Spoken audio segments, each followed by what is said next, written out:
Hey everybody, Chris here from T3 Handicapping, and I decided to keep going with this video series. So today I'm going to be doing Friday, September 3rd, 2021. We'll be looking at the card from Gulfstream Park. This whole T3 process actually started at Gulfstream, so I always enjoy the opportunity to get back there and sort of showcase what it can do. Again, if you want to follow my picks for the races, you can follow me at Handicapping T3 on Twitter or online at bettingnews.com. This Saturday, I'll be posting an analysis for the Saturday card at Saratoga, which looks like we will be on the turf for everything. It looks like they've avoided some of the rain that New York got hit with. So that will be up later today, Friday, for Saturday's card at Saratoga, using a lot of the same methodology. But otherwise, for more up-to-date picks, you can follow me on Twitter at Handicapping T3. So like I said, Gulfstream Park is actually where I started to experience the most success with this, especially when it came to the vertical strategy. I found it to be really helpful at Gulfstream Park and started then to extrapolate that system out to other places. So we'll take a look at Gulfstream's card. It's a 1 o'clock Central, 2 o'clock Eastern start time for the card today. In news from Gulfstream, they did just announce that it'll be about 2 weeks, and then they're going to shut down their turf course, and they will go to the new synthetic surface that they've put in there, and they'll let the turf rest a little bit. So that might change a little bit of how the turf will play when they come back after it's been rested for a while. But we'll kind of have to wait and see on that. An interesting new challenge for those handicapping Gulfstream Park. So let's go ahead and let's take a look at what we have here. This is our first race going 6 furlongs, a filly maiden claiming for 16. And so as we go through here, I've got my pen selected. I'm just going to look at my grid for right now. The one horse does not show up anywhere. I do see a slight improvement there, but otherwise I'm going to move on. I do see some trainer stats that are a little interesting, so I might come back to this guy. I'll take a look at where his strikes are at. First time start, 53, but 0 for 22 second time. That's an easy enough one to just get rid of. Number 3, Marco Manesses. I had a big score on him earlier this year with a horse named Kobe 52, so he holds a special place in my heart. We're on the dirt. We took a nice jump forward on dirt, but I don't like that the improve came on slop. Went to the turf and returned back to form. So I don't see that as being a super big positive. I'm going to go against this horse actually here.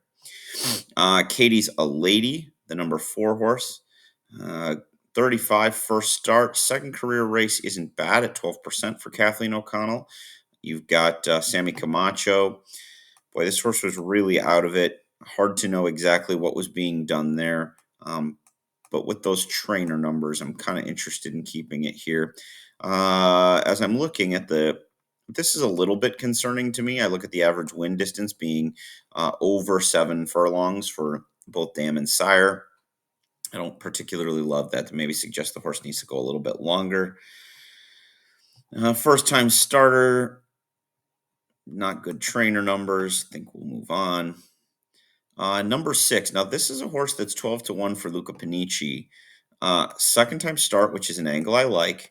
Solid number, 11%. Normally below 10 is where I get nervous. So that's all good there. Started on the turf, will now be coming over to the dirt here. So that's an interesting change. But it is dropping from maiden special to maiden claiming, and that's why this horse is the class horse. It's also got the best form of right now.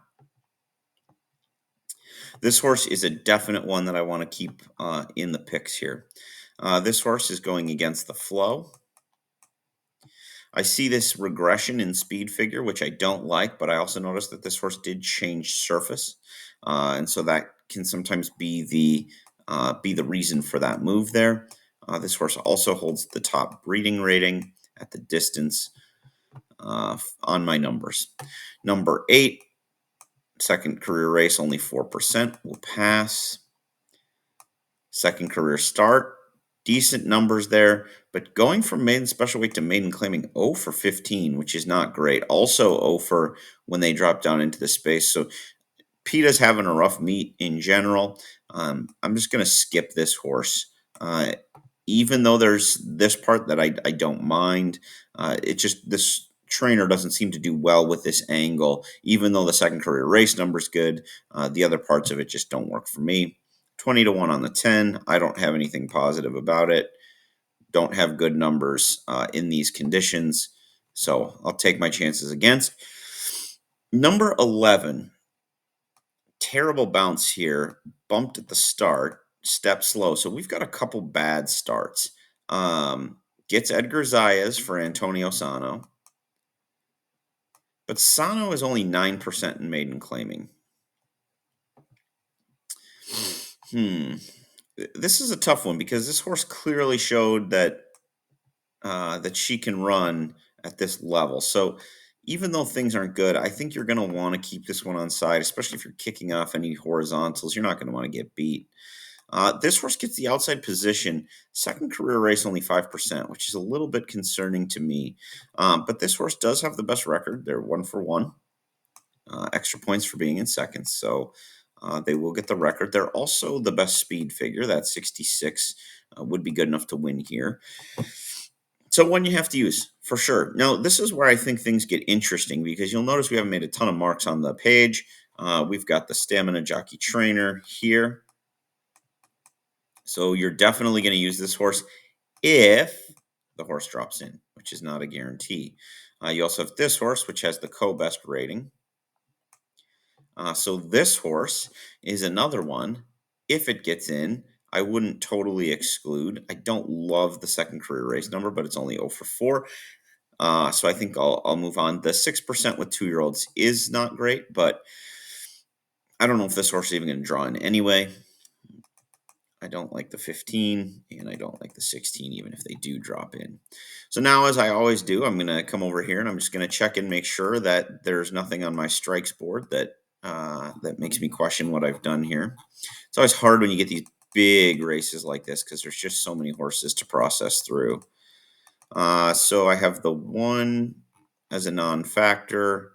I have the 2 as a non-factor. I am going to use the 3. I like the price. The inside tends to be good at Gulfstream. So I'm going to use the, well, what does the 3 have? The 3 has 3 strikes against.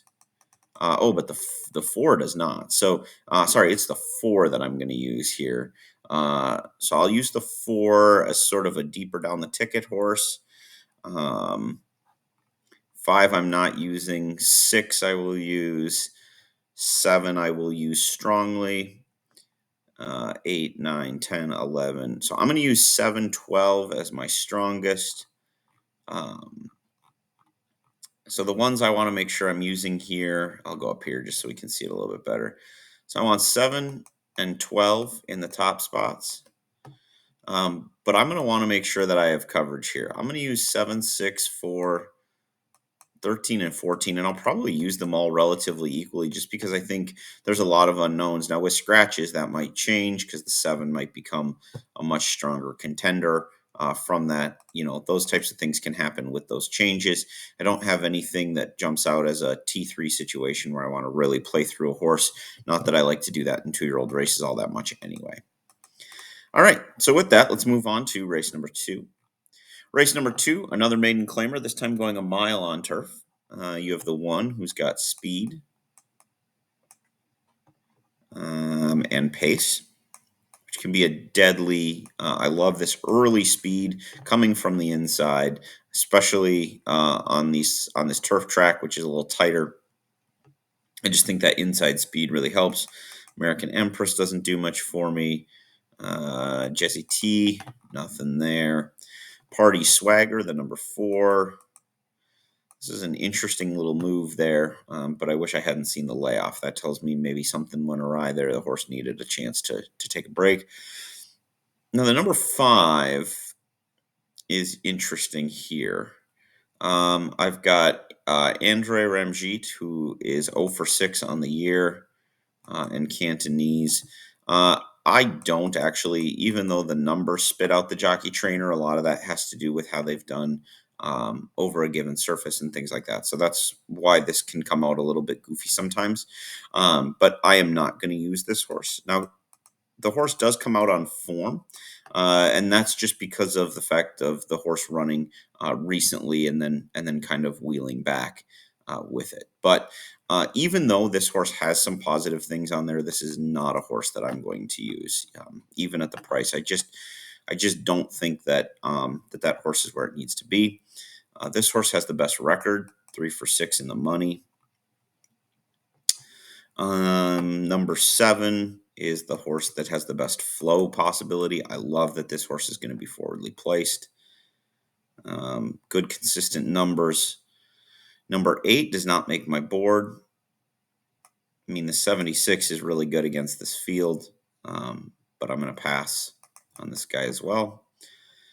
Number 3, Unmarked Money. Love this hammer up trend here. We've got this horse as speed and also has a really good rating. Number 10, Speed, also has a good speed figure, stamina, and class. So this horse does have a T3. It's shared in 2 categories. So it's a pretty suspect T3. I'll kind of see how the strikes rate this one out. And then number 12, Fast Life, has some good class numbers. So that's a positive there. So as I'm looking at these horses, I'm just going to pop over here to my strikes just to see what we're looking at. So I have an A grade on the 9, 10, 11, 12, yeah. Which definitely strikes me as kind of what I wanted. So I like the 9 and the 10. Those are sort of my top 2 selections. And then I would put a little bit of distance back to the 12 and the. Now they have the 5 listed as not really having anything. So I might, because the 5 doesn't have any strikes, it actually gets it actually can sit level, and it does show up in 2 boxes. So maybe I will keep that one just kind of in the mix as a low C grade there. And then I want 1 and 6 and. I might even put the 7 down here as well. So I find at Gulfstream Park that the maiden claiming races, I have a lot of boards that look kind of like this. And this is an area where you can just get huge payouts. It just seems like really wacky things happen in the Gulfstream Park maiden claiming ranks. So I'm hoping here as we get to race number 3 that I have something a little more formful that I can hang my hat on, maybe get into a single, because I think there's a lot of spreading, but also a lot of value to be had in those first 2 races. So we are into 4-year-olds now, which is good. First glance, I'm seeing that there's no T3 before scratches, which is kind of disappointing. Wow, what a big number pop there. This is for Gilberto Zerpa with Miguel Vasquez. Whew. This horse does not show up on my numbers, but that jump is something special. That's a really nice look, and I'm probably going to have to keep this thing, sort of at least looked at there. The number 2 horse doesn't show up on any rankings, so I'm going to pass. Number 3, this has the best jockey trainer. You've got Peter Walder, Edgar Zayas. I love that combination. Dark Ages. The number 4 horse looks to be our best on stamina and class, finishing 3rd in that last race, very close. My class ratings do take into account both the level at which they ran as well as how many lengths behind they were. So that's why sometimes it may factor in if a horse ran at a really high level but was 27 lengths behind. They're not going to get a ton of credit for that. Tonalism. This one is the best of speed, the best of form, and the best overall rating. Number 6 shows up on record, 3 for 9. One-time revival, best of flow, and best of pace, and good class. And that completes my board. So I really like the 1. I need the 1 to be included. And unfortunately, as I'm going through this piece here, I don't really know that I'm going to have. So I've got everything but the 2, basically. I don't know that I'm really going to have necessarily anything in this race that's going to allow me to. That's going to really allow me to single into this. So when I came through, the 5 and the 7 came out as my highest rated. Yeah, tonalism. and then this number 7, Old Time Revival. And I would be tempted um, to play sort of a skinny ticket or I should say, a larger ticket into the 5-7. So maybe play all of my picks in the first two races, and then I would play just in single into the 5. But I would also maybe play sort of my top selections from those maiden claiming races into Old Time Revival as well, and just see if I can keep a really, really thin ticket. Or I'm sorry, I might play like a bigger ticket into like Old Time Revival, or tonalism. Just kind of pick one of those and play into with a thin ticket, kind of more of a kill option, and then I'll spread. But with two maiden claimings, I think this is an area where if you don't use a kill ticket, I think you can still be profitable. So with the other runners, I have the 3 grading out to be a B grade, which I'll keep there. And then I have the 4. The 6 and the 1 did not show up. I think the 1 is dangerous, to be honest with you. I know I kind of just put that one in myself. My numbers say that it's not there, and usually I'll put it in as a saver. But like I said, I mean, if I'm going to play this early pick 3, or if I'm going to play something bigger, I think I'm going to have to play mostly through these horses, just because the maiden claimers are going to really force me to spread. Now we've got another turf maiden claimer, so a lot of inexperience running today, which just makes this a really, really tough card, but also a really good opportunity to be profitable here. So um, you can see here I've got a record issue, and that's because none of these horses have hit the board. So you're getting a whole collection of things. Um, a lot of times what I will do in this situation is when I go through, I will kind of take a look at who ran the best against a number. So we'll kind of take a look at that. So 1, Drinks on the Beach is speed, jockey trainer. I'm not even going to do record right now, just because I kind of think it's irrelevant. I can see that this horse was a 110 CR. That's the competitive rating. That's kind of what I like to use, if everything is just all the same. This horse is stamina and class, and then record, of course. Downward trend, I hate that.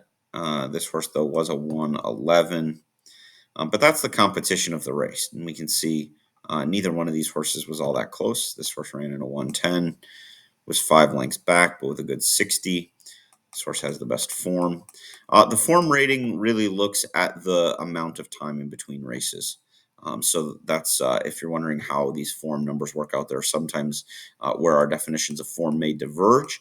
That's kind of what I'm looking at there. So I've got speed, flow, and pace. Really nice progression from first to second race, especially with the surface switch, which is nice to see there. As I'm looking at this horse, a 110. So these horses all kind of look to be in the same area. The 5 was considered at 109, not even close, but I mean, did get closer in terms of overall lengths, but I don't like how light that is. Number 5 doesn't really show up on anything. I think I'll go away from that one.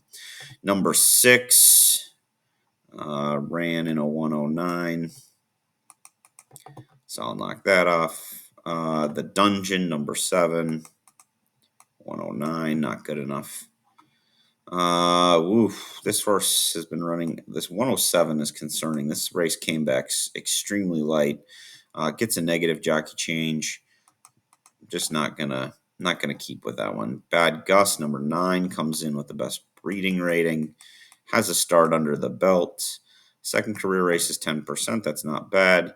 The last race they were in was terrible. Was bumped and steadied at the start, so maybe that had something to do with it. Number 10 is an interesting one. You get Jaramillo for Fox.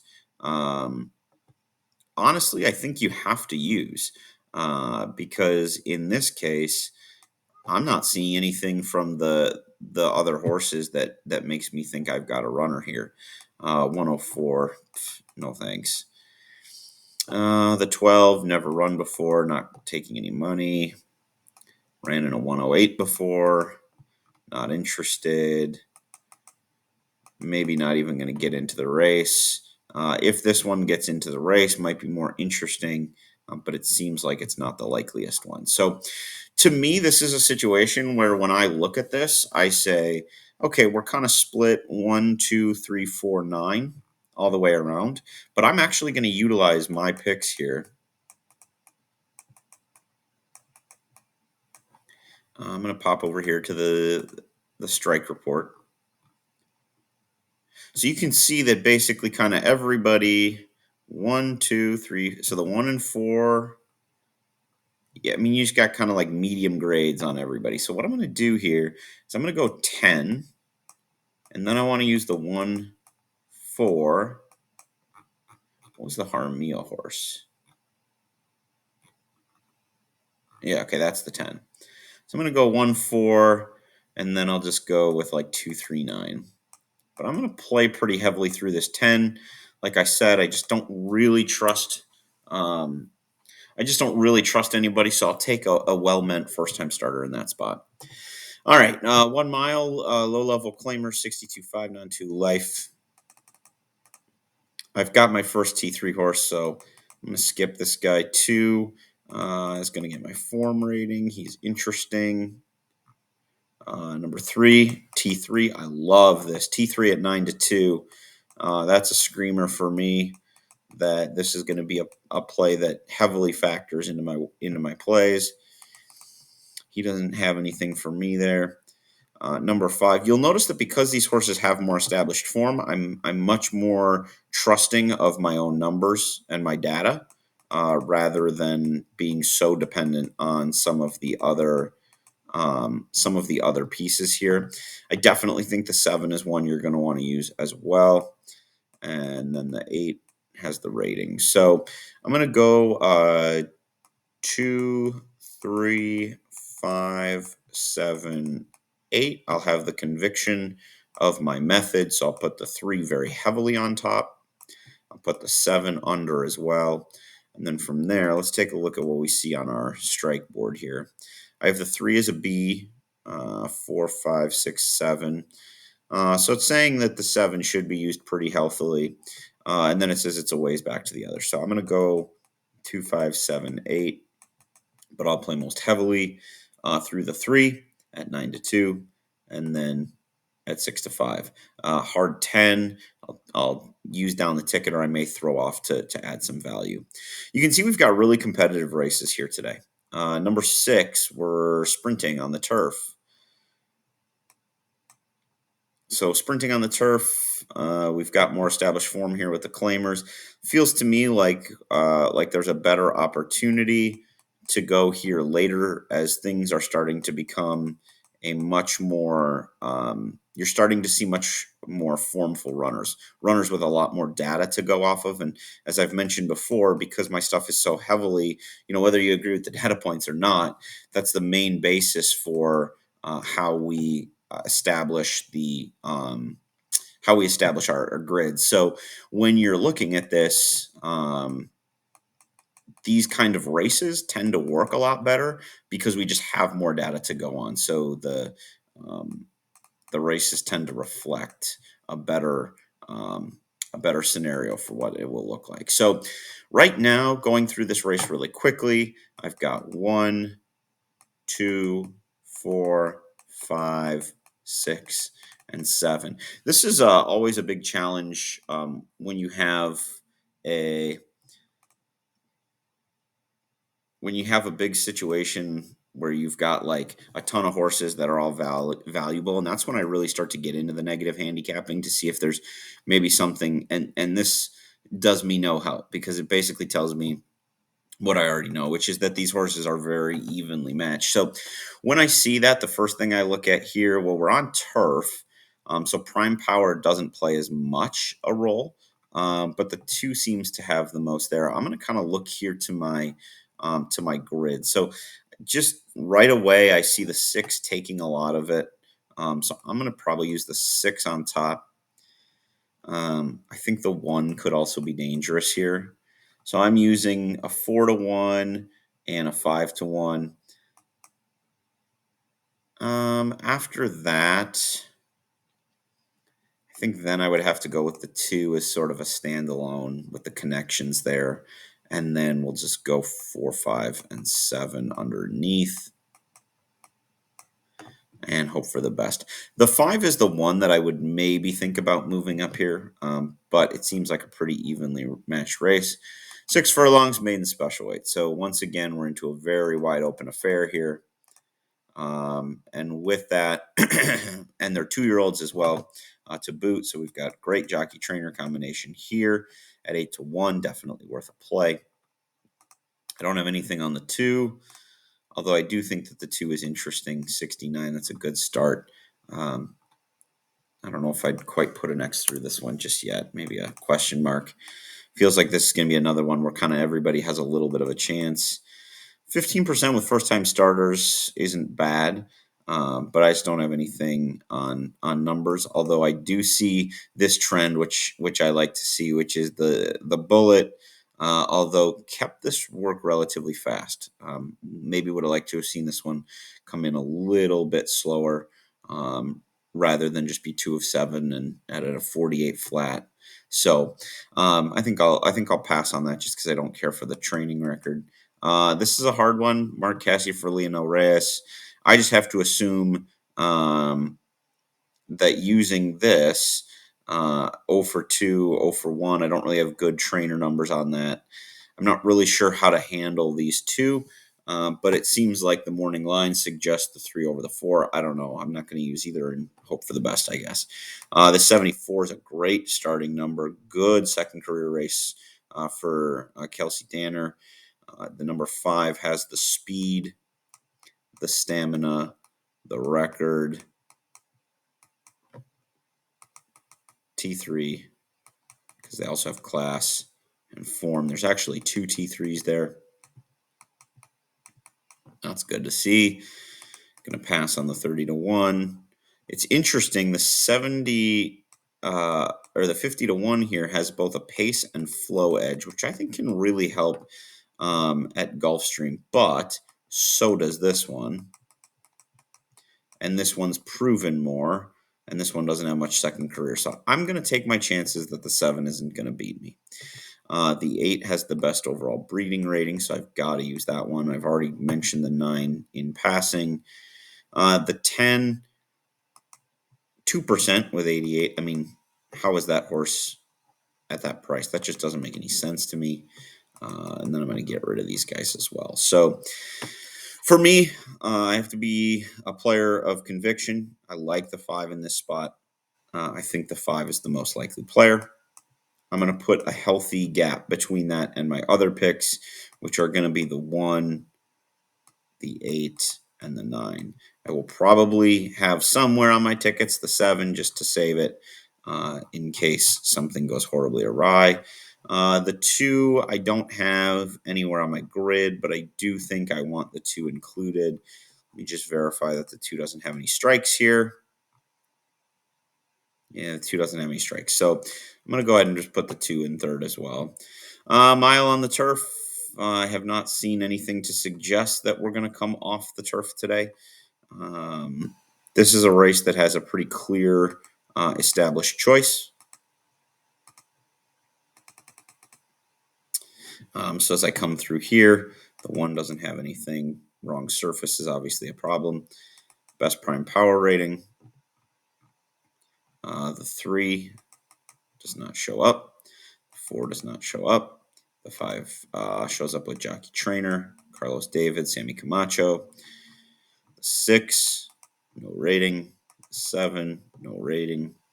And again, this is because I don't anticipate anything coming off. So I've got record, flow, form, and pace.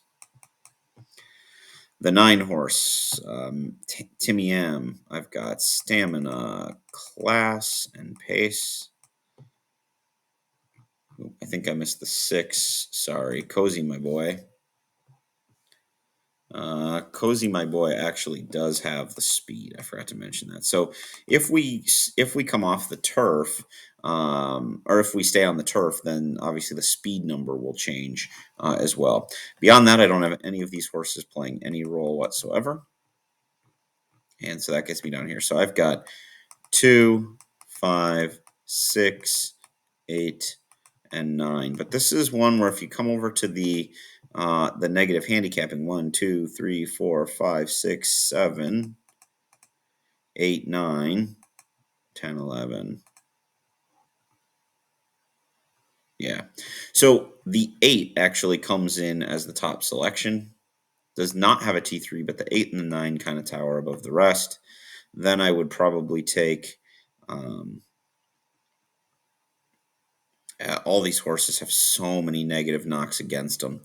Um, as I come back over here, at that point, then we are on turf, so I'm going to use, because we're not looking at, what are these? These are older horses, so the rating is prime power, and that just doesn't seem to have as much weight. I'm going to trust the jockey trainer. If we go to the dirt, I think the speed can be dangerous. I'll adjust that as scratches come out. And then, all right. Let's see. We got 10 races today, I think, at Gulfstream. Yeah, 10 races today. So we've got 2 left here. Getting a little long-winded. I'll try and kind of get through these quickly as you're going to be closing out your late pick 5s and your rainbow 6s. So I don't have anything on this horse, actually, the 1 horse. The 2, I've got speed, stamina, pace, and rating. Number 3, I have as the top class horse, obviously coming off a long layoff. Flow could go to the 4. The 5 has nothing. The 6 has a good record, is 4 for 4 in the money at the distance, which is always dangerous. This horse could get a little bit of flow. The 8 horse could get a little bit of flow. And then you have Edwin Gonzalez for Lisa Lewis. They rated out the highest on my jockey trainer percent. You can see the 23% there is definitely helpful. And then 10%. So as we're looking at this, your rating is mostly going through Edwin Gonzalez. That's why the number is there. You got a good 94 speed as well. So as we go through this, 10 is my form horse, my last play. All right. So as I came through, I had the 2, 3, 4, 6, 7, 8, 9, and 10. And that's just a starting point. From here, I'll start eliminating, obviously, as well. I just want to make sure I'm on the right race. Yep, number 9 is right here. Okay. So according to my negative handicapping, the 2, 3, 4, 5, 6, 7, 8. Is that the 8 horse over there? Yeah, rough entry. So the 2, 3, 8 have the best shot. And then everybody else has a lot of negatives. So I think honestly here, I'm going to go with the 2 Trophy Chaser. And I might put that over like the 3, 8. And then after that, you're just kind of split. I personally really like horses that have a good record. I think that's important. And then I would probably just use, I don't know if I'm going to use the 7 at all. I may not even use the 4 because I think the 8 can get there out of those runners. So I think I'll just use the 9 and the 10 as sort of my last plays. What I'm noticing today is that I just don't really have a good handle. The ratings are all over the map. So there's going to be very few opportunities for me to come in and make a big splash at Gulfstream. Turf maiden claimers, nothing on the 1, nothing on the 2, nothing on the 3. Rating is good on the 4, but I don't like this downward trend. 5 has nothing. 6 is a flow horse. Ooh, just fell apart. August 13th. Took some time off too. That one's a little weird to me. Now this is probably the one I'm coming through. Speed, stamina, class, and record. Now you got to be a little weary of taking these kind of horses because you're in a maiden claimer, right? The class is 20, which is a really high class rating. So that's a little bit concerning if you're going to put most of your bankroll through that horse. But compared to the proven losers in this field, it just seems like the right way to go. This one is interesting with that first-time starter number. I don't know. We'll see. Number 4, Jesus Rios for, the 28% on the year is helpful. This one's a question mark, but I think because I'm going to be so heavily through one horse anyway, I'll just pass. I do get a little nervous about this form line here. It does look like maybe a progression, and like maybe this one could take a step forward, will be forwardly placed, which is never a bad thing. Boy, I tell you what, this horse finds that 80 again. This is going to be trouble. So I'm going here. I'm going to play through the 7 heavily. That's like my main choice. Then after that, let's take a look at what we've got here in the final.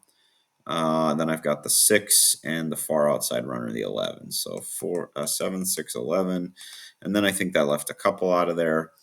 The 4. I'm going to probably be singled in my picks. Just hope that the 7 can get the job done. I don't know. We'll have to see. It's not a great single, but at the same time, it should give me a little separation. 3-1. That would take me away from Vicmar. And then hopefully, I still got a shot to beat this horse here. I've still got a shot to beat this horse here, who I think are going to take some money. So I'll probably be singled into smooth music to end out any pick segments or pick bets, and then hope I can get there, with some pretty wide open affairs kind of tucked in all around it. So good luck today at Gulfstream Park. Once scratches and changes come out, I will post all updated grids on Twitter. Again, that's at Handicapping T3 if you want to follow there. So thank you for continuing to check in and watch these. Feel free to reach out with any feedback or questions that you have. And good luck today with all of your bets from Gulfstream Park.